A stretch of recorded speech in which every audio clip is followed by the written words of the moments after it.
ఎంతో కాలం నుండి మీరు ప్రార్థన చేస్తున్నారు. కానీ మీ ప్రార్థనకి జవాబు రావడం లేదు. ఉత్తరం రావడం లేదు. మీరేదైతే ప్రార్థన చేస్తున్నారో, ఆ ప్రార్థన చేసిన ఏ కార్యం కూడా ఇంతవరకు మీ జీవితంలో జరగట్లేదు. ఎందుకనగా మీకు ఎలాగ ప్రార్థన చేయాలో తెలీదు కాబట్టి, అందుమూలముగా మీకు ప్రార్థనలో మెళకువలు తెలియకపోవడం మూలాన మీకు ఇంతవరకు కూడా సరిగ్గా ప్రార్థనకు జవాబు రావడం లేదు. కానీ ఎలా ప్రార్థన చేస్తే దేవుడు మన ప్రార్థన వింటాడో, నీ జీవితంలో బలమైన గొప్ప కార్యాలు ఎలాగ జరగబోతాయో ఈ యొక్క వీడియోలో నేను మీకు వివరించబోతా ఉన్నాను. సో ప్రార్థన చేసే విధానాల్లో ఒక విధానం ఏంటి అంటే, కన్నీరు కార్చి ప్రార్థన చేస్తే అనేక అద్భుతాలు జరుగుతాయి. Miracles that happen when you cry before God. ఈ 5 వాక్యాలు చదవండి. చదివిన తర్వాత మీకే అర్థమవుతుంది కన్నీటి ప్రార్థన ద్వారా వచ్చే ఆశీర్వాదాలు, దీవెనలు, ఎలాంటి గొప్ప కార్యాలు దేవుడు చేస్తాడు అనేది మీకు తెలుస్తుంది. సో మీరు ఉద్యోగం కోసం ప్రార్థన చేస్తున్నారు, రావట్లేదు. అప్పుల కోసం ప్రార్థన చేస్తున్నారు, అప్పులు తీర్చబడట్లేదు. నీ కుటుంబం కట్టబడాలని ప్రార్థన చేస్తున్నావు, కానీ అది జరగట్లేదు. అలాగే ఎన్నో కార్యాల కోసం మీరు ఎదురు చూస్తున్నారు, ఏ కార్యం కూడా జరగట్లా. అలాగే వివాహం కోసం ప్రార్థన చేస్తున్నారు, ఆ కార్యం కూడా జరగట్లేదు. ఎన్నో కార్యాలు మీ జీవితంలో అనేకమైన కార్యాలు జరగకుండా ఆగిపోయాయి, స్టాప్ అయిపోయాయి. ఎక్కడ వేసిన గొంగలి అక్కడలాగే అన్నీ ఆగిపోయాయి. కానీ మీరు అనుకుంటున్నారు, నేను ప్రార్థన చేస్తున్నాను ఉదయం, మధ్యాహ్నం, రాత్రి, మరి నాకేంటి కార్యాలు జరగట్లేదు, ఎందుకని దేవుడు నా ప్రార్థన వినట్లేదు, నాకు ఎందుకు జవాబు రావట్లా, ఎందుకు నేను ఆశీర్వదింపబడట్లా అనే ప్రశ్నలు మీకు ఉన్నాయి. ఖచ్చితంగా ఇదిగో కన్నీరు కార్చి ప్రార్థన చేస్తే నీ జీవితంలో నాకు తెలిసి ఒక 3 రోజుల్లో, వారం రోజుల్లో, నెల రోజుల్లో, మినిమం 3 నెలల్లో నీ లైఫ్ స్టైలే మార్చబడిద్ది. ఖచ్చితంగా 3 నెలల్లోపు నీ జీవితంలో ఖచ్చితంగా అద్భుతాలు జరిగి నీ ప్రార్థనకు జవాబు అనేది వస్తుంది.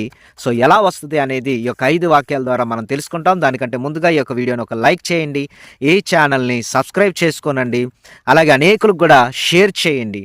కామెంట్స్లో యేసయ్య నా ప్రార్థన విన్నాడు అని రాయండి. యేసయ్య నా ప్రార్థన విన్నాడు అని కామెంట్ చేయండి.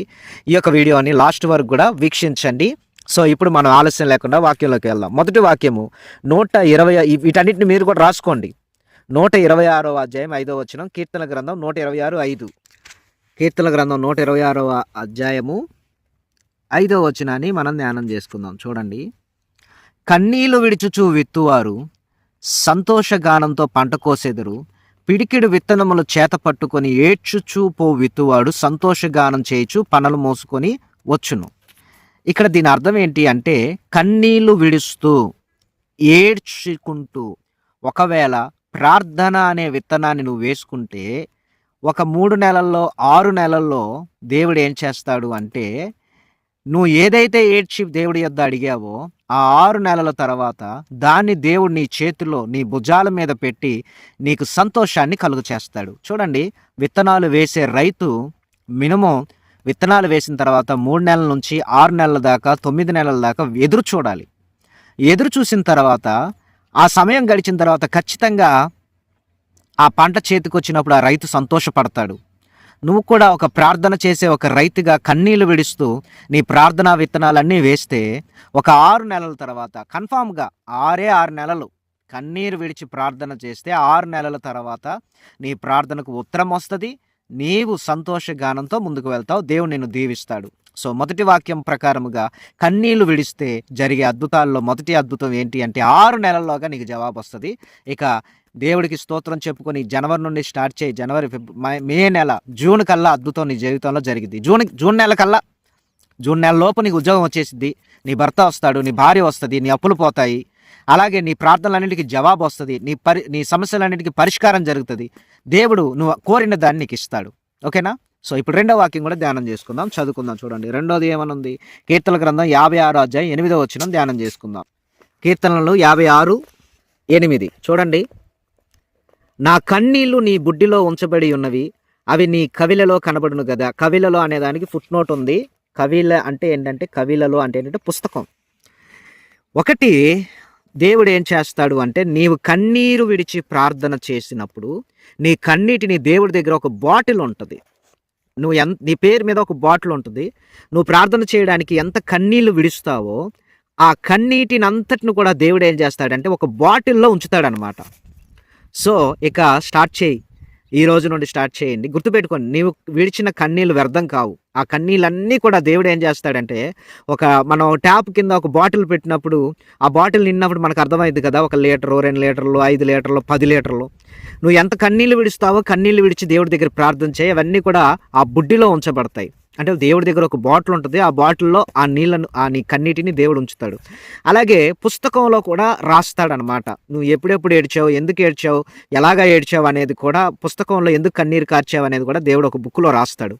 సో కన్నీటి ప్రార్థన ద్వారా జరుగుతున్న ఒక అద్భుతమైన విషయం ఏంటి అంటే, నీ కన్నీళ్ళన్నీ కూడా ఎక్కడికి పోట్ల, నీ కళ్ళల్లో కన్నీళ్ళు ఇంకిపోవచ్చు, కానీ అవి నేల మీద పడినా, బుగ్గల మీదే ఉన్నా, నీ కళ్ళు చెమ్మగిలినా, ఎన్ని డ్రాప్స్ పడుతున్నాయో ఆ కన్నీళ్ళన్నీ కూడా దేవుడి దగ్గర ఒక బాటిల్ ఉంటుంది. ఆ బాటిల్లో ఉంటాయి. దేవుడి దగ్గర పుస్తకం ఉంటుంది. ఆ పుస్తకంలో ఉంటుంది. కాబట్టి ఇక్కడ నుండి ఈ 6 నెలలు కూడా కన్నీళ్ళు విడిచి ప్రార్థన చేయి. ఆ బాటిల్ ఒకవేళ నిండిపోతే దేవుడు నీ కన్నీటికి ఖచ్చితంగా జవాబిస్తాడు.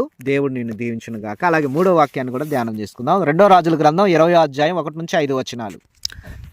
2వ రాజుల గ్రంథం 20వ అధ్యాయము 1 నుంచి 5 వచనాలు. ఆ దినములలో హిజ్కియాకు మరణకరమైన రోగం కలుగగా ఆమోజు కుమారుడు ప్రవక్త యెషయా అతని ఎద్దుకు వచ్చి, నీవు మరణమవుచున్నావు, బ్రతుకు గనుక నీవు నీ ఇల్లు చక్కపెట్టుకోమని యెహోవా సెలవిచ్చినాడు చెప్పగా, అతడు తన ముఖము గోడ తట్టు త్రిప్పుకొని, యెహోవా యథార్థ హృదయుడై సత్యంతో నీ సన్నిధి నేను ఎట్లు నడుచుకుంటున్నాను, నీ దృష్టికి అనుకూలంగా సమస్తం నేను ఎట్లు జరిగించుతాను, కృపతో జ్ఞాపకం చేసుకోనమని హిజ్కియా కన్నీళ్లు విడుచు యెహోవాను ప్రార్థించెను. యెషయా నడిమిశాలలో అవతలకు వెళ్ళక మునుపే యెహోవాకు అతను ప్రత్యక్షమై ఇలా సెలవిచ్చాను, నువ్వు తిరిగి నా ప్రజలకు అధిపతి అయిన హిజ్కియా వద్దకు పోయి అతనితో ఇట్లనము, నీ పితరుడైన దావీదునకు దేవుడగు యెహోవా నీకు సెలవిచ్చినది ఏమనగా, నీవు కన్నీళ్లు విడుచుట చూచి తిని నీ ప్రార్థన నేను అంగీకరించి ఉన్నాను, నేను నిన్ను బాగు చేసేదను. చూడండి, హిజ్కియాకి మరణకరమైన రోగం వచ్చింది, చచ్చిపోయే స్థితికి వెళ్ళాడు. ప్రవక్త కూడా వచ్చి నువ్వు చచ్చిపోతావు అని చెప్పాడు. కానీ గోడ తట్టు తిరిగి దేవుడికి ప్రార్థన చేస్తున్నాడు, అయ్యా నేను ఇలా ఉన్నాను, నా పరిస్థితి ఇది అని కన్నీళ్లు విడిచి ప్రార్థన చేస్తే మళ్ళీ దేవుడు యెషయాకి చెప్తున్నాడు, మళ్ళీ అతనికి వెళ్ళి ఇలాగ చెప్పు, నీవు కన్నీళ్లు విడుచుట నేను చూచి తిని నీ ప్రార్థన నేను అంగీకరిస్తున్నాను, నేను నిన్ను బాగు చేస్తాను, ఇంకా 15 సంవత్సరాల ఆయుష్, 15 సంవత్సరాల ఆయుష్ నీకు ఇస్తానని హిజ్కియా యొక్క ఆయుష్ను దేవుడు పెంచాడు. ఇక్కడ కన్నీళ్లు విడిచాడు. ఆ కన్నీళ్లు విడవడం దేవుడు చూశాడు. కన్నీళ్లు విడిచి ప్రార్థన చేశాడు.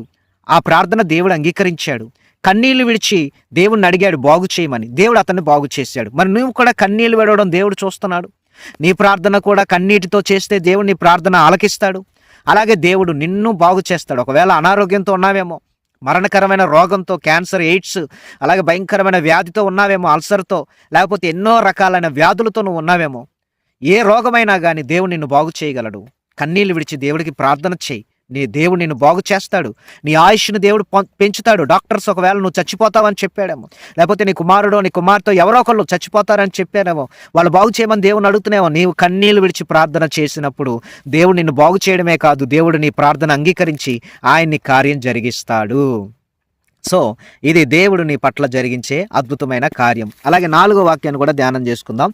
1 సమూయేలు గ్రంథం 1వ అధ్యాయం 10 నుండి 16 వచ్చిన. 1 సమూయేలు గ్రంథం 1వ అధ్యాయము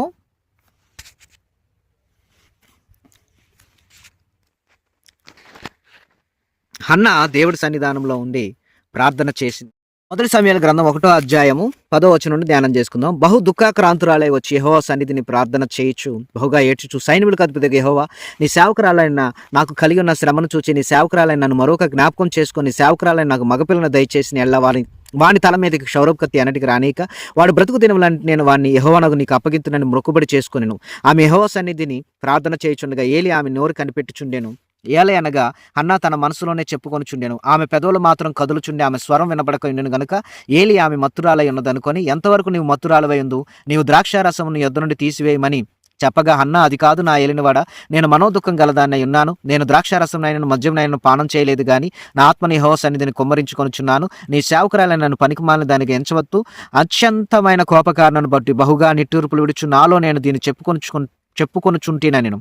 అంతటా ఏలి నీవు క్షేమముగా వెళ్ళుము, ఇశ్రాయేలు దేవునితో నీవు చేసుకున్న మనవిని ఆయన దయచేయనుగాక అని ఆమెతో చెప్పగా, ఆమె అతనితో, నీ సేవకురాలైన నేను నీ దృష్టికి కృపనొందుదునుగాక అనెను. చూడండి ప్రియా దేవుని బిడ్డలారా, ఇక్కడ హన్నా అనే ఒక స్త్రీ తనకు బహుకాలం నుండి సంతానం లేక బాధపడుతూ ఉంది. దేవుడి మందిరానికి వెళ్ళి మనోదుఖం కలిగి ప్రార్థన చేస్తూ దేవుడి సన్నిధానంలో తన మనస్సులో తాను ప్రార్థన చేస్తూ తన ఆత్మను దేవుని సన్నిధానంలో కుమ్మరించుకొని మనోదుఖం కలిగి ఆమె దేవుడి సన్నిధానంలో ఎంతో బాధతో నిట్టూర్పులు విడుచుచు దేవుడికి ప్రార్థన చేస్తుంది. నీవు కూడా బహుగా నిట్టూర్పులు విడుచుచు నీ ఆత్మను దేవుని సన్నిధానంలో కుమ్మరించి బహుగా ఏడ్చుచు ప్రార్థన చేసినట్లయితే నీకు సంతానం కావాలనో, ఉద్యోగం కావాలనో, వివాహం జరగాలనో ఏదో ఒక విషయంలో నువ్వు ప్రార్థన చేయి. ఒకవేళ నీకే సంతానం లేదేమో, నువ్వు ఒక పురుషుడివైనా స్త్రీవైనా దేవుడి సన్నిధానంలోకి వెళ్ళి మందిరంలోకి వెళ్ళి నీవు కూడా దుఃఖాక్రాంతురాలిగా ప్రార్థన చేస్తే దేవుడు హన్నాకి సమూయేలు లాంటి కుమారుని ఇచ్చాడు, గొప్ప కార్యం చేశాడు. ఇంకా అనేక మంది బిడ్డలను కూడా దేవుడు ఇచ్చాడు. నీకు కూడా దేవుడు సంతానాన్ని కలుగు చేసి నిన్ను కూడా దేవుడు ఆశీర్వదిస్తాడు. కాబట్టి 4వ అద్భుతము ఏంటి అనగా, నీవు కన్నీరు విడిచి నిట్టూర్పు విడిచి నీ ఆత్మను దేవుడి సన్నిధానంలో కుమ్మరించినట్లయితే నీ జీవితంలో కూడా దేవుడు అద్భుత కార్యం చేస్తాడు. అలాగే 5వది లాస్ట్గా చదువుకుందాం. లూకాసు వార్త 7వ అధ్యాయం 37 నుండి 38 వచనాలు ధ్యానం చేసుకుందాం. లూకాసు వార్త 7వ అధ్యాయము 37 నుండి ధ్యానం చేసుకుందాం. ఆ ఊరిలో ఉన్న పాపాత్మురాలైన ఒక స్త్రీ యేసు పరిసయ్యుని ఇంట భోజనం కూర్చున్నాడని తెలుసుకుని ఒక బుడ్డిలో అత్తరు తీసుకొని వచ్చి వెనుకతట్ట ఆయన పాదముల యొద్ద నిలవబడి ఏడ్చుచు కన్నీళ్లతో ఆయన పాదములు తడిపి తన తల వెంట్రుకలతో తుడిచి ఆయన పాదములు ముత్తు పెట్టుకొని ఆ అత్తరు వాటికి పూసెను. చూడండి, పాపాత్మురాలైన ఒక స్త్రీ యేసు ప్రభువారు భోజనాన్ని కూర్చున్నప్పుడు ఒక బుడ్డిలో ఒక అత్తరును తీసుకొని వచ్చింది.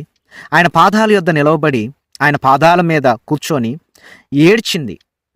ఆమె ఎలా ఏడ్చిందంటే ఆ కన్నీళ్లతోనంట యేసు ప్రభు వారి యొక్క పాదాలను తడిపిందంట. అంటే ఒక పాదం తడవాలి అంటే ఖచ్చితంగా ఒక లోట నీళ్లు కావాలి, లేకపోతే 1 లీటరో 1/2 లీటరో వాటర్ కావాలి. ఖచ్చితంగా పాదాలు తడవాలి అంటే కనీసం 1/2 లీటర్ అయినా కావాలి. ఆమె కనీసం ఒక 100 ml 150 ml ఒక 250 ml ఏడ్చిందేమో. యేసు ప్రభు వారి యొక్క పాదాలు తడిచిపోయాయి. ఎలాగా యేసు ప్రభు వారి యొక్క పాదాలు తడిచిపోయాయి అంటే, ఆమె యేసు ప్రభువారు నడుచుకుంటా తిరుగుతూ వెళ్ళినప్పుడు ఆయన పాదాలకి దుమ్ము ధూళి అంటిందేమో. ఆ దుమ్ము ధూళి ఉందని చెప్పి ఆమె వెళ్ళి నీళ్లు తేకోకుండా కన్నీళ్లతోనే యేసు ప్రభువారి యొక్క పాదాలను తడిపి తన తల వెంట్రుకలతో తుడిచింది. అంటే గుడ్డ కూడా లేదు, తన తల వెంట్రుకలతో ఆ మురికంతా తుడిచి ఆయన పాదాలు ముద్దు పెట్టుకొని ఆ అత్తరును తీసుకొని వచ్చి ఆ పాదాలకు రాసింది. అలాగన యేసుప్రభు వారి ఎదుట ఆమె తన యొక్క ప్రేమను వ్యక్తపరిచింది. యేసుప్రభు వారు ఆమె పాపాలు క్షమించాడు. ఆమె బహు వ్యభిచారి కలిగిన స్త్రీ, బహు పాపి. అయితే దేవుని యొద్దకు వెళ్ళినప్పుడు కన్నీటితో యేసుప్రభు వారి యొక్క పాదాలను తడిపి ఆమె పాపాలను క్షమించమని దేవుని కోరినప్పుడు ఆమె చూపించిన ప్రేమకు ఆమె పాపాలన్నింటినీ కూడా క్షమించాడు. నీవు కూడా కన్నీరు కార్చి, అయ్యా నేను పాపిని, నేను పాపిష్టురాలను, నేను పాపిష్టుడను, నేను వ్యభిచారిని, హంతకుణ్ణి, ద్రోహిని, దొంగని, మోసకారిని, అబద్ధికురాలను, నన్ను క్షమించు ప్రభువా, నీ రక్తంతో నన్ను కడుగు ప్రభువా అని కన్నీటితో దేవుడి సన్నిధానంలో ప్రార్థన చేస్తే ఆయన కూడా నీ పాపాలను క్షమించి ఆ స్త్రీ వైపు తిరిగి ఏం చెప్పాడో తెలుసా? ఈ స్త్రీని చూచుచున్నావే, నేను నీ ఇంట్లోకి రాగా నీవు నా పాదములకు నీళ్ళు లేదు. ఈమె తన కన్నీళ్లతో నా పాదాలను తడిపి తన తల వెంట్రుకలతో తుడిచింది. నువ్వు నన్ను ముద్దు పెట్టుకోలేదు, కానీ నేను లోపల వచ్చినట్టుండి ఈమె నా పాదాలు ముద్దు పెట్టుకున్నట్టు మానలేదు. నీవు నూనెతో నా తల అంటలేదు, కానీ ఈమె నా పాదాలకు అత్తరు పూసింది. ఆమె విస్తారంగా ప్రేమించిన గనక ఆమె యొక్క విస్తార పాపములు క్షమించబడి ఉన్నానని నీతో చెప్పుచున్నాను.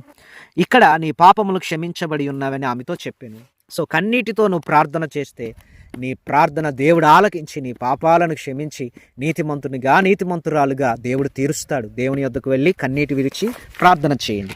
అలాగనే ఈ రోజున మనము వీడియో ద్వారా మీరు కన్నీరు విరిచి ప్రార్థన చేస్తే జరిగే అద్భుతాల గురించి, miracles that happen when you cry before God, ఈ 5 వాక్యాల ద్వారా నేర్చుకున్నారు. ఈ 5 వాక్యాలు రాసుకొని మరలా చదివి ధ్యానం చేయండి.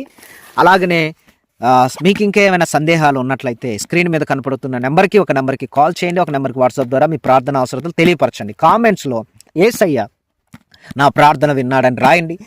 ఈ ఛానల్ని సబ్స్క్రైబ్ చేసుకోనండి, అనేకులకు కూడా షేర్ చేయండి. దేవుడు మిమ్మల్ని మీ కుటుంబాన్ని దీవించును గాక. God bless you.